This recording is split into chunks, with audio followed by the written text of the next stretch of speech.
you. Thank you very much.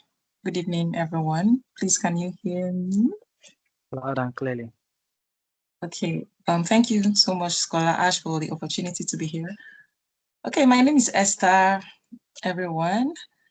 I received my PTDF scholarship in. Can you hear me? Yes, we can. Okay, I received my scholarship in 2023. I'm a France scholar, currently on my master's degree at IFB school, studying petroleum engineering and project development. Yes, I'm still on my studies, although I just concluded the coursework and I just commenced the internship in this month of July.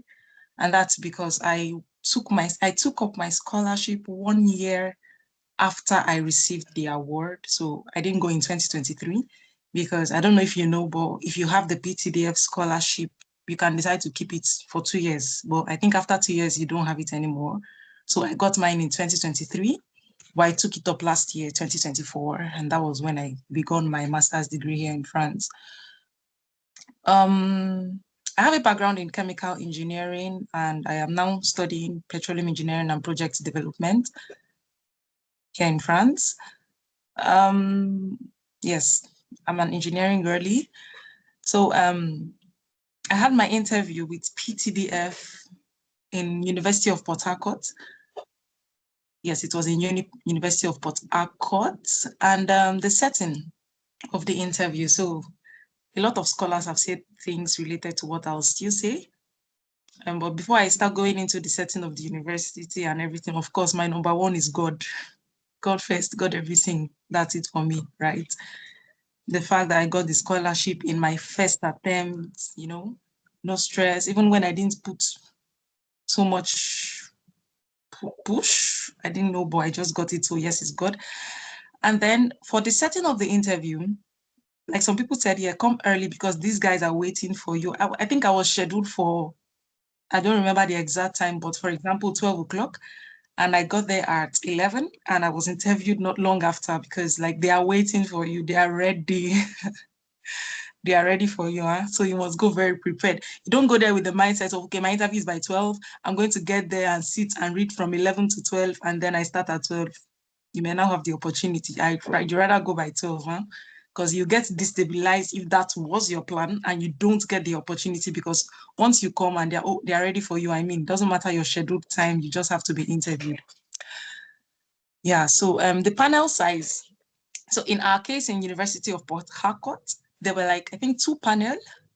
So as you come, there was a queue and it was randomized. There was no structure to which panel you meet. So I think a lot of people had a lot of things to say about their own panels. So if you come and then you say, okay, you go there. So it's randomized, you just go. So I think there were 2. And in my situation, in my panel, there were 4 persons until I stepped in, a 5th person joined them. And I was like, okay. And it's even in this interview today that I'm hearing that people sit for their interviews because in my situation, I entered with my white smile, I greeted, and then the conversation began. Nobody offered me a seat. And I know that if you're not offered a seat, you shouldn't sit. So the conversation began and I didn't sit throughout the interview. I didn't even know that people sit during PTDF interviews. Okay, so I just found that out today.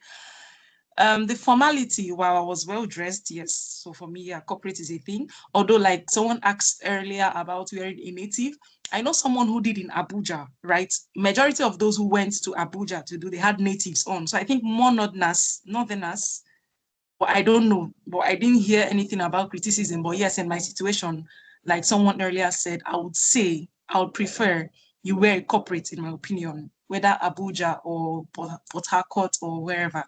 So that was for me the situation because of course these guys are experts and they were well dressed. So you should even outdress them to impress them. Then mine was a physical and not a virtual interview, of course. The kind of questions I was asked. Okay, so first of all, I think I was asked about my background. Okay, this is going to be selling myself out, but I'm not there yet. I'm no longer there. So they asked, what is your background for For real, I don't know what came over me at that moment. Instead of me to say I have a background in chemical engineering, you know, I began to talk about where I come from. Like, okay, I have a like I'm from Nigeria. I don't even know what I said at that moment, right? But then we laughed it off, right? And he wanted to get me destabilized because that was like the first question after, of course, introduce yourself. My background, my background was Nigeria or Enugu State. I don't even know what I said, but it's okay. It's okay. I have a background in chemical engineering. That should be in case you don't know the answer to that question, learn from me now. I know you should know. I mean, that was me, right? So after they asked about my background, they also asked questions about what I did as my undergraduate dissertation, final year project, right? And then basically they started getting interested in the things I was saying, and then chemical engineering, you know, first of all, a girl engineering, they mostly see guys, and then it went on and on.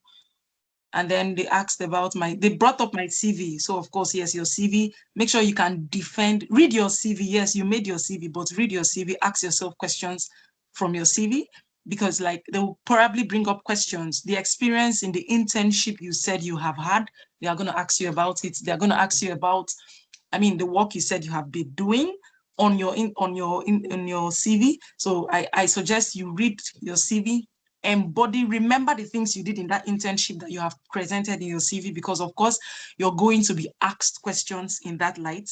As long as it's there, don't lie, don't talk too much. Yeah, that's one thing I realized.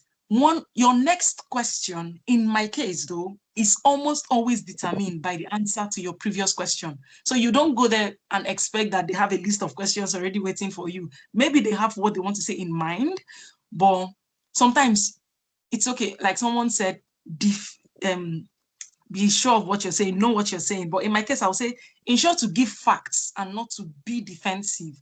If you try to be defensive, you're going to have to say much more to prove your point. And the more you say, the more you yield questions for yourself, because these guys are there sometimes to tackle you, and they don't want you looking like you know more than them.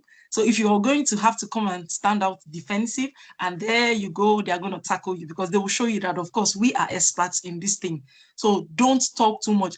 They asked you, what is your name? Say your name, and in a very brief way, connect your name to PTDF scholarship and mission and vision, and end it there. Don't go saying, you know, what came into your father's heart before he gave you the name. In that way, you're building questions that you may not answer. So don't talk too much. Answer the question. Feel convinced that you've hit them. In fact, their expressions sometimes should tell you when to stop. Because I had a situation as that. So I think, I don't remember most of the questions, but this particular question stood out for me because I think I impressed them with it. So they asked me, in the oil and gas industry, what problem do you think, if solved today, is going to make, I don't know, it's going to make a significant change? And then I just said carbon capture. The guy, like, once I asked that question, the guy, yeah. And I'm like, oh, I did something there. You know, immediately I saw that, I didn't say anything again. If I knew that before then, I don't know. How the answer came, I don't know. But once I saw I had impressed them, I didn't start defending carbon capture, because, you know, if we capture carbon will do this, we will save the planet, global warming will be reduced. No, I saw he was already impressed by hearing carbon capture, and I stopped there. And the question didn't go further. So imagine I started, you know, trying to defend, and then, okay, so you tell me, what are the ways to capture carbon? Did I know? I don't know. But my point of saying that is to say that don't talk too much. Hit the nail on the head. Observe the room. If you've impressed them, yes, that's good. Then again, yes, confidence. I think one thing that made them forget to give me a seat, I think, is my smile, because they were in awe of my presence. Yes, I went there with an embodiment of confidence. I was shaking inside, but it's only me that know that I am shaking. Because normally you don't go there without any pressure or anything. But when I stood there, this smile, you know, the good afternoon was like a breath of fresh air. Like, I'm ready for you, and I hope you are ready for me. So I think that was what, even nobody offered me a seat, but it's okay. It went well. And then your SOP. Someone I know who went last year, they said, all his questions were from his SOP. So you said this, what do you mean? Know your SOP, read your SOP, answer questions from your SOP. Link everything to the oil and gas sector in Nigeria. Then, of course, professional certification was a plus for me. One thing, that was also one thing I know I impressed them with. It was as though nobody had come with an SPE certification before me, because when they asked for my certificate, I brought my NSCHE and the rest. And when I brought SPE, they said, oh, wow, you have the SPE. I don't know if SPE was a big name then. I don't know, but I think it impressed them. So, oh, wow, we have the SPE. They said, let me see. And so I was like, oh, okay. And I was happy that I paid that 30K, even if I was broke that time, because I had to pay to get that certificate that time. So yeah, that was another thing. I think I impressed them with my certifications, then another thing I also say is that you should, like everyone else has said, know about, like I read a lot, how I prepared. I read a lot about the school I put in that place. I read a lot about the course, because on each school's portal, they have details about the course. So I applied for process engineering masters for that, even if that's not what I'm doing now.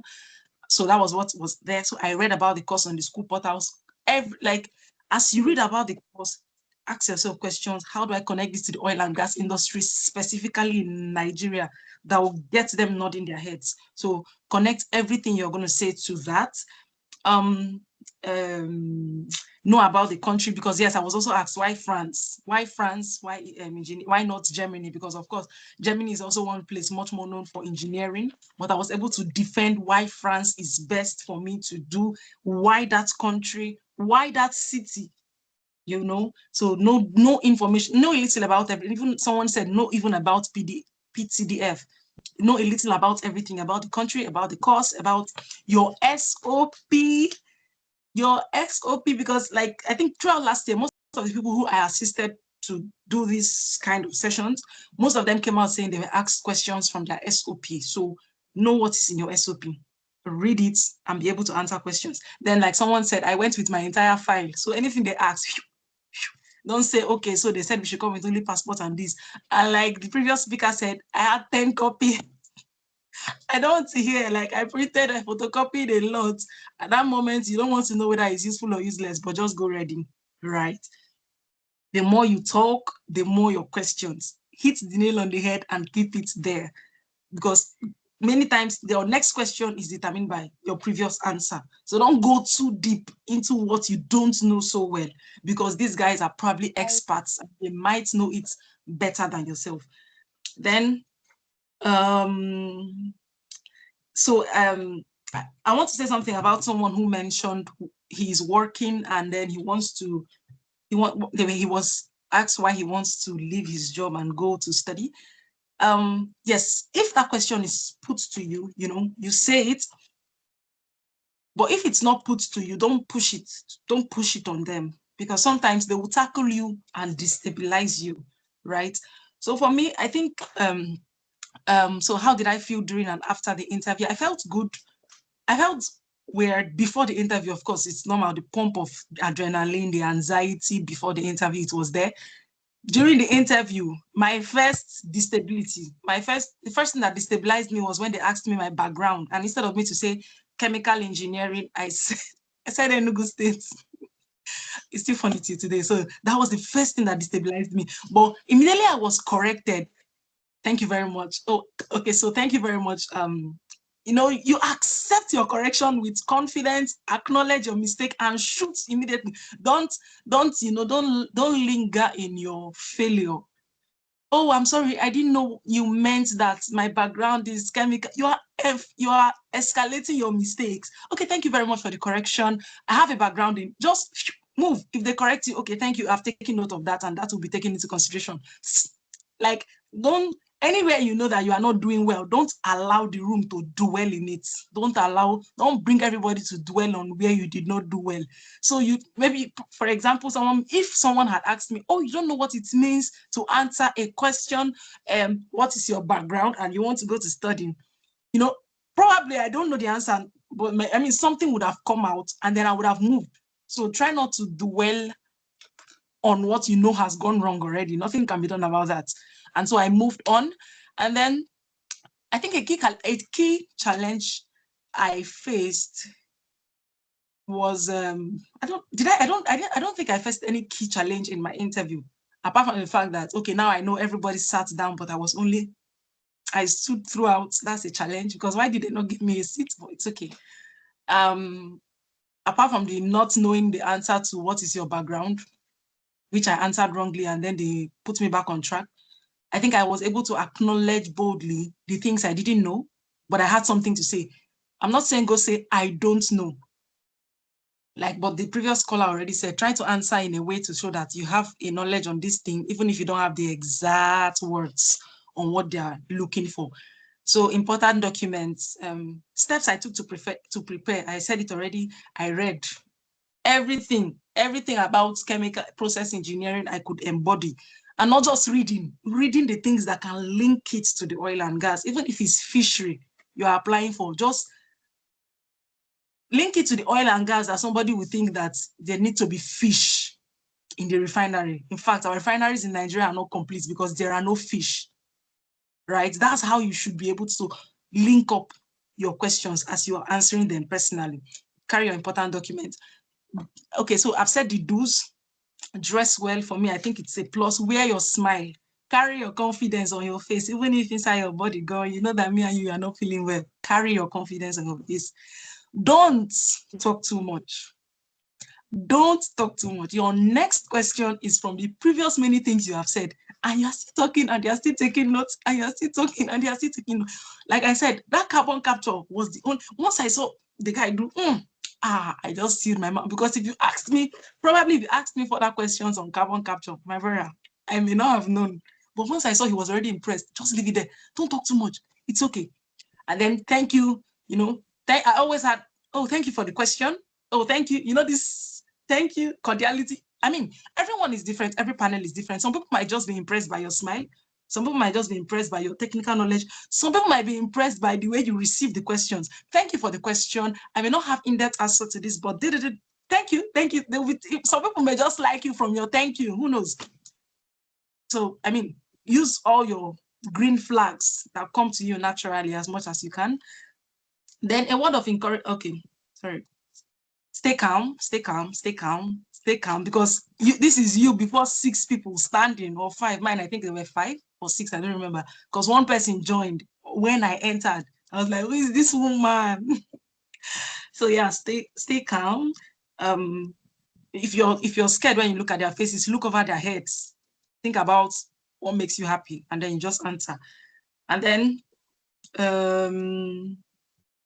what will I say next? I think that's it for that. Then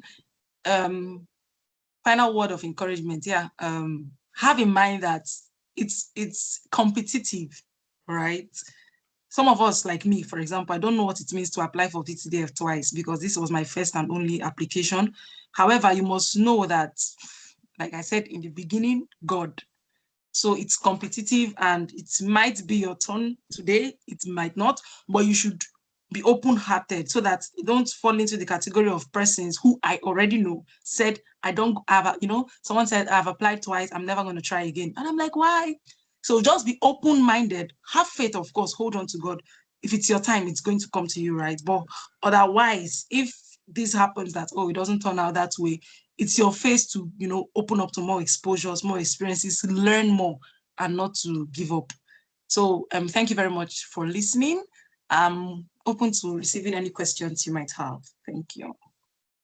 Thank you very much, Scholar Esther.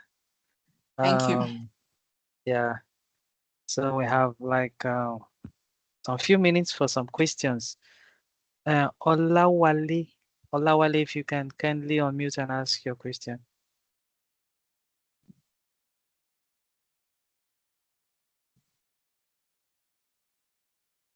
Good evening, everyone. Good evening, everyone. Thank you for the opportunity to ask a question. I actually wanted to add to Mr. Andrew's question the other time. He was talking about the disparity between the country he chose or he put down in his SOP and the country he chose in his drop down, which is France and UK. So, my question is just, what if, probably in that situation, if the person doesn't get admission to any of the French schools, but has an admission in a university in the UK, after the interview and all of that, is it something that is viable?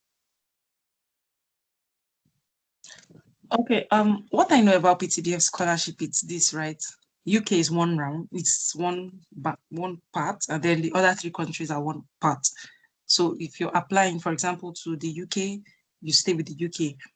Now, if for me, okay, like in my situation, in fact, I didn't even have any admission. I was just there for the scholarship because, like I earlier said, you have like 2 years. So you can get admission later, right? So I don't think, because I've heard people ask this question often, don't amplify exactly the country you applied to there. If they didn't ask you which country you're applying to, I mean, you don't need to say, okay, I applied to the UK. Talk about the course, talk about what you want, right?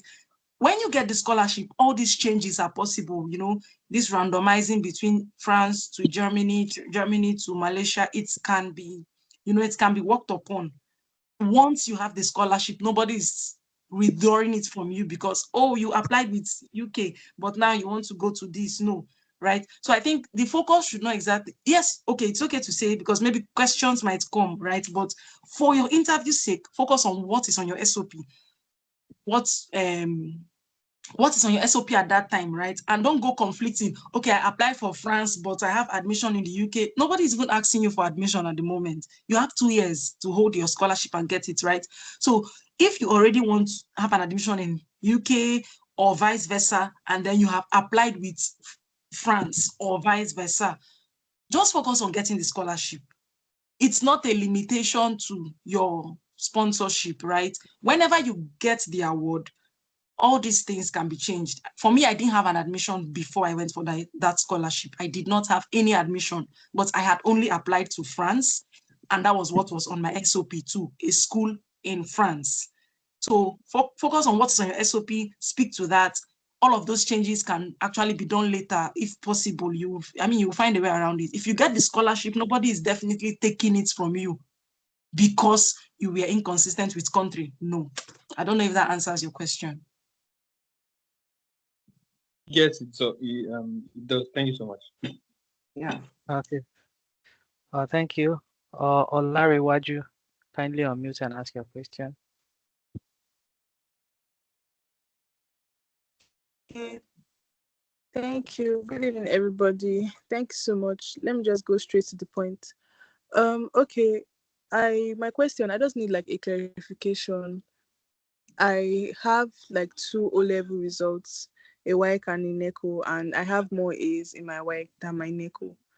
But my O-level, I didn't do economics in my WAEC, but I have more A's there. So I just uploaded my O-level, my NECO, where I had economics. So I don't know if I can go with the WAEC where I have more A's, or I should go with the NECO, which I uploaded during application, or I can go with both. Then secondly, after I was shortlisted for the interview, I applied to Herald White and I got a conditional admission already. So I don't know if it's fine to let them know that I already have a conditional offer, or I don't know, I can just like keep it. I don't want to be sure. Okay, so to your first question, in my opinion, for me, in my case, I'm engineering, right? I don't know your course of study, but for us, what they needed was English, maths, physics, chemistry, biology. I don't know if in your case, economics is needed. Is economics like a condition for, why are you particular about economics? Because the course I applied for is energy and economics. Oh, okay. Well, I think, And I studied and you studied? economics. My bachelor is economics. For me, I'll advise you go with both, definitely, because like I said when I was presenting, carry your fight, everything, so that anything you ask me, I can present. But if I think they already have your NECO, but if I was the one, I would definitely put where I have more A's, of course. But since you already uploaded your NECO, go with both. So if situation arises and they require something that your WAEC would still fit in, even without having an A in economics, I mean, why not? Because I think there are key courses they look for STEM, physics, chemistry, biology, maths, and English, although I don't know what you studied. But if economics is not a criteria and you're asked to present your O level. Maybe you just give them the two, put your WAEC in front, put NECO under. But for me, I'll go with the two of them. For me, I'll go with the two of them. And for your second question, it's a plus to say that you are already prepared, but don't push it. Don't push it, right? You already have an admission. It's a plus. Like I said, don't talk too much. If they don't ask you some kind of questions that require bringing that up, it's a selling point, but you don't just have to throw it on their face because you're not the only one who has an admission. But if situations arise, okay, maybe a question like, why are you the best candidate? It's a good place to bring up to show I'm already prepared. I already have a conditional admission, but if nothing really brings it up like that, so that you're not speaking. I don't know if you get me, because if they don't ask you, why would you say it? Even for those who are saying, I'm already working, they don't ask you and they don't even point at it in your CV. Why will you say it? Answer them, impress them. If they did not ask, okay. If they ask, okay. So for me, I think that's your question. I don't know my own response, but if they ask, why do you think they have a scholarship? I am already have certification in this. I have first class in this. I already have admission in this. Don't list all those questions with points to you. There's no room to say. Any other person has an answer to this question, but I think that for me, that's what I'll say. Then go with your WAEC. It's a better telling. More A's, like someone was saying, more A's, more A's, more A's.